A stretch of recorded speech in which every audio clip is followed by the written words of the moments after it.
Restoring Men in History, Tim Pool, Piers Morgan. Piers Morgan had a bunch of guests on. We've got some good clips. They're talking about free speech. We're going to mainly talk about the First Amendment today because it's so important to your freedom and your ability to disagree with the government and everything else, the federal government. All right, Congress shall make no law respecting an establishment of religion or prohibiting the free exercise thereof, or abridging the freedom of speech or of the press. That's the key there. Or of abridging the freedom of speech or of the press. Now listen, Bill of Rights was written to restrain the federal government, not private companies. Your ability to disagree with the government is important. Let's go, and we'll introduce this clip. He's about to talk to the FBI. He's about to talk about the FBI coming to Mark Zuckerberg. Go. But how about that admission that the FBI came and told Facebook, be prepared for a Russian dump that's coming soon. And then when the laptop came out, you have 50 plus intelligence officers signing on to this letter saying that this is the Russian disinformation. And he admitted to censoring people for that. I mean, this is like blatant election interference by the FBI and one of the biggest tech companies out there.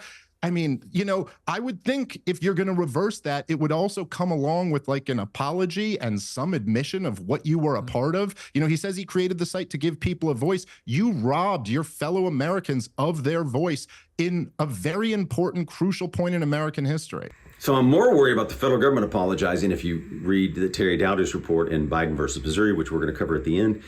But I'm more worried about that. But he should apologize too. But let's go on to this clip is Mark Zuckerberg. Let's go ahead and hit him. Something Donald Trump talked about on the Joe Rogan Experience. Yes, he did. And then recently, Mark Zuckerberg from Meta was on the Joe Rogan Experience. He was talking about the kind of pressure that he got, that Facebook got from the Biden administration to censor during COVID.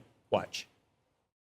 During the Biden administration, when they were trying to roll out the vaccine program, while they're trying to push that program, they also tried to censor anyone who was basically arguing against it. And they pushed us super hard to take down things that were honestly were true, right? I mean, they basically pushed us and said, you know, anything that says that vaccines might have side effects, you basically need to take down. And I was just like, well, we're not going to do that. Like, we're clearly not going to do that. I mean, that is kind of inarguably true. There you have it. Seems like coercion to me. Does it to you? And we'll get into Missouri v. Biden.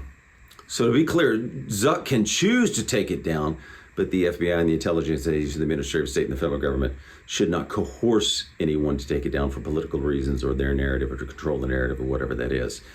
And what is going to be the penalty for them, right, Jeff? Jeff always likes to ask, what's going to be the penalty?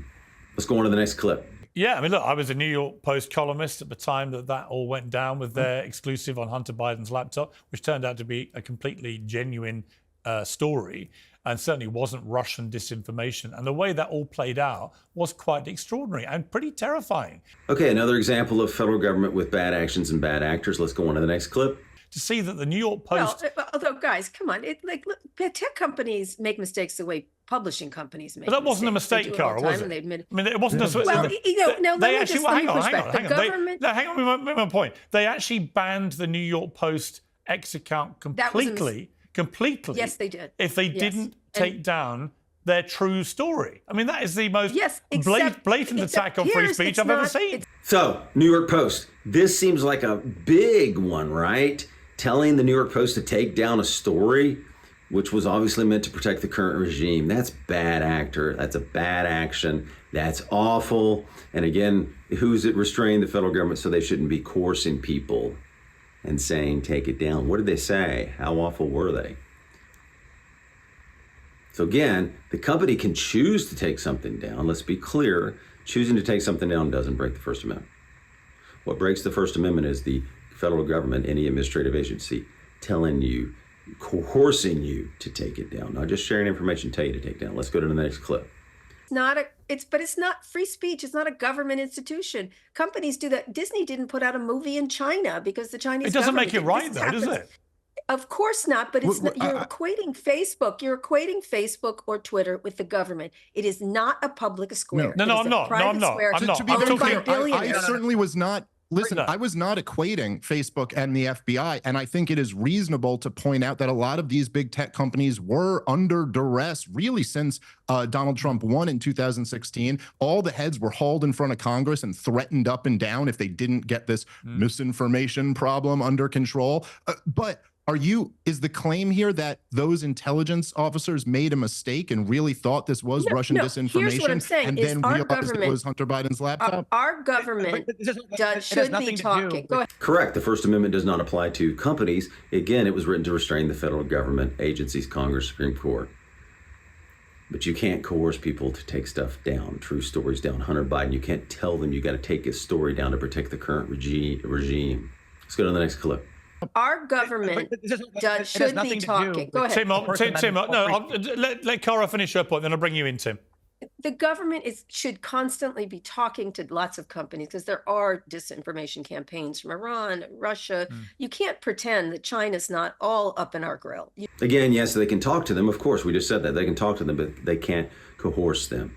Can't favor the current regime. We just talked about it. So we've seen all this misinformation, these terms, the Twitter files, Russian collusion, the narrative, the COVID narratives, the awful display of controlling the information you get during COVID. Biden versus Missouri gets into that. We're going to talk a little bit about that at the end, and we did a video on it. Let's go to the next clip. Free speech is a principle. When we say that Facebook, X, Twitter, whatever platform is silencing free speech, we are not talking about the First Amendment. The First Amendment protects multiple rights, of which one of those is free speech. So this constant conflation of a private company isn't violating your First Amendment. I'm not going to bring up the First Amendment. I'm going to talk about, I'm going to go on a platform, I'm going to express my ideas and share news, and if they silence me, they are violating my free speech. Again, he's talking about the principle of free speech, but again, the First Amendment was written to restrain whom? The federal government.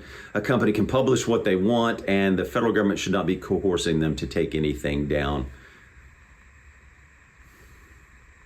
And again, at the beginning of the ages, Jefferson and Madison had their newspapers and the Federalists had their newspapers, and they were completely disagreeing with each other and the governments and everything. So let's end with this. Judge Terry Doughty and Biden v. Missouri. Again, the Supreme Court didn't believe it had standing, but Terry Doughty thought it did. So let's go on. Although this case is still relatively young, we'll put it up.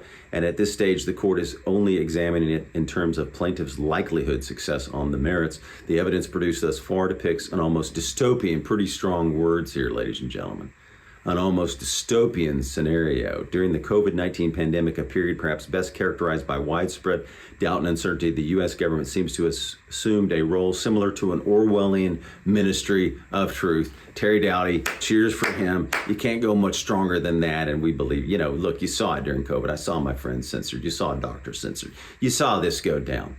You saw who was driving it, CDC and other agencies and CISA, and it's in this report. You can read it. We suggest you read the whole Biden v. Missouri case, and then go read the Supreme Court when it basically, but the Biden v. Missouri will set this out for you really well, and Terry Doughty. This court finds they are likely to succeed on the merits of their First Amendment free speech claim against the defendants. Therefore, a preliminary injunction should issue immediately against the defendants as set out. And he goes on to say this, an Orwellian ministry of truth refers to the concept presented in George Orwell's dystopian novel 1984. In the novel, the Ministry of Truth is a governmental institution responsible for altering historical records and disseminating propaganda to manipulate and control public perception. Pretty strong. 3 cheers to him. All right, we want you to be able to speak out against policies of your government. And one more thing he says, another note from Biden, one more thing from that case that I'll read to you that I think is important. Another note from Biden, Missouri. Under their longstanding content moderation policy, social media platforms have taken a range of actions to suppress certain categories of speech, including speech they judged to be false or misleading in 2020 with the outbreak of COVID. The platforms announced they would enforce these policies against users who post false or misleading content. The platforms also applied misinformation policies during the 2020 election. During that period, and here's the key, again, they can choose not to put up something, but during that period, various federal officials regularly spoke with platforms about COVID-19 and election-related information. For example, White House officials publicly and privately called on the platforms to do more to address vaccine misinformation. Surgeon General Vivek Murthy issued a health advisory that encouraged the platforms to take steps to prevent COVID-19 misinformation from taking hold. The CDC alerted the platforms to misinformation trends. The FBI and cybersecurity and infrastructure security agency communicated with the platforms. So you can communicate with the platforms, but if you hear that earlier clip from Mark Zuckerberg, what do we believe really happened? So again, our main concern is the First Amendment and restraining the federal government from impeding with your free speech and impeding with the press. Thank you.